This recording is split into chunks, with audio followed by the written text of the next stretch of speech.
In my last video, I showed off this prototype here, which, while this got me really excited about the project, it had a lot of problems that didn't come to light until I'd already started working on it. So I mentioned that I was going to start from scratch with the next leg of the project, and I've done that.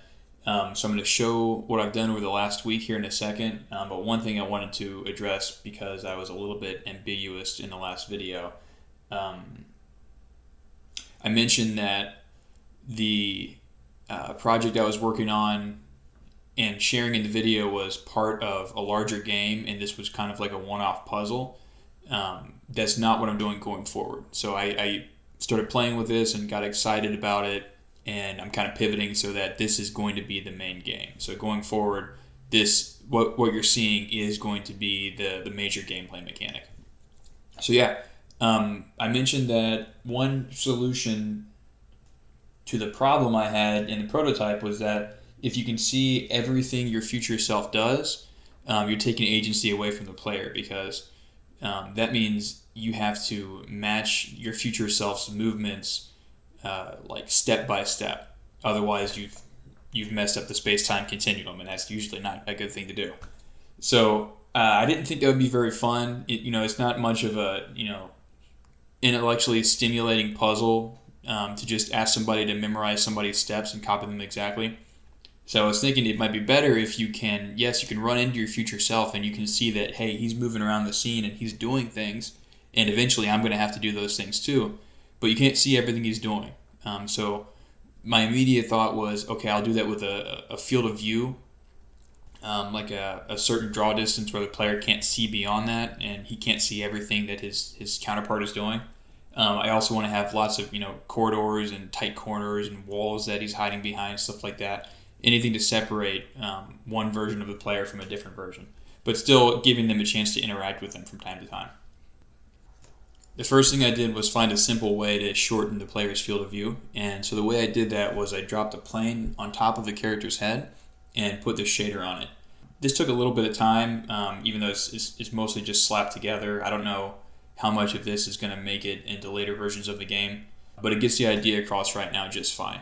What I like about this compared to like a spotlight over the player's head, which would have achieved something similar, is that I can define the radius of this circle in world units, roughly, rather than having to like mess with angles or something like that. Next, I got some basic animations going. So this is just a Senti asset I had lying around, this little character guy, so he'll be what I'm using at least early on in the project. And I got some animations from Mixamo and started dropping those in. So now the character can walk around the grid and it feels a little bit more natural. It just so happened that while I was working on this, I found a video from Jonathan Blow where he's talking about really exactly this, grid-based movement, but where your character lives in discrete cells, and as far as the game logic goes, he's in one cell at a time, but you have continuous motion between those to make it look a little bit more interesting. So he had some really good information on that, and one thing that I took away from it was the ability to queue up multiple moves at once to make the input feel a little bit less choppy, so you're not sitting there and waiting for your character to catch up before you can give him another command. That was actually pretty easily get implemented, and here you can see it working now. It's kind of hard to see that I'm actually giving him multiple commands in advance, so you'll just have to trust me on that. But yeah, that's working. He still pauses at each cell. That's not how I'd like it to behave. I'd like him, if you tell him to run 5 squares in a straight line, that he just does that. I'm not going to mess with that too much for now, because the way I have movement implemented right now is with the nav mesh agent, which is something built into Unity. That was a really easy way to get this going, but it's something that I really don't think I'm going to keep. So around the time I get rid of that nav mesh agent and put a more custom movement controller in there, I'll add the ability for him to smoothly run in one direction without having to pause.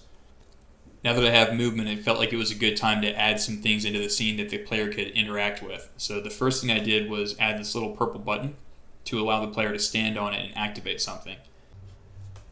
And of course you can't have a button without something to trigger, so I felt like it was a good time to find out what our time machine was going to look like.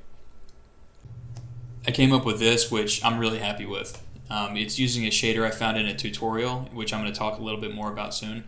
But yeah, I went ahead and slapped this together, and I have no idea what the ultimate art direction of the game is going to look like, but with where things are at right now, I really like how this looks. So after setting that up, I gave the player animations to leap into the time machine and then back out. And I swear he just traveled in time. You can't see it, but he definitely just went into the past. I promise. No, actually, I guess this is a good time to mention, so far I haven't implemented any of the time travel mechanic that was in the original puzzle.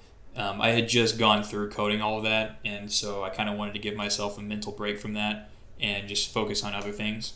It's getting to the point now where I need to dive back into that, because I'm not really going to know how to design these puzzles until I have a feel for what the time travel mechanic feels like. This is the shader I used for the ball effect on the time machine.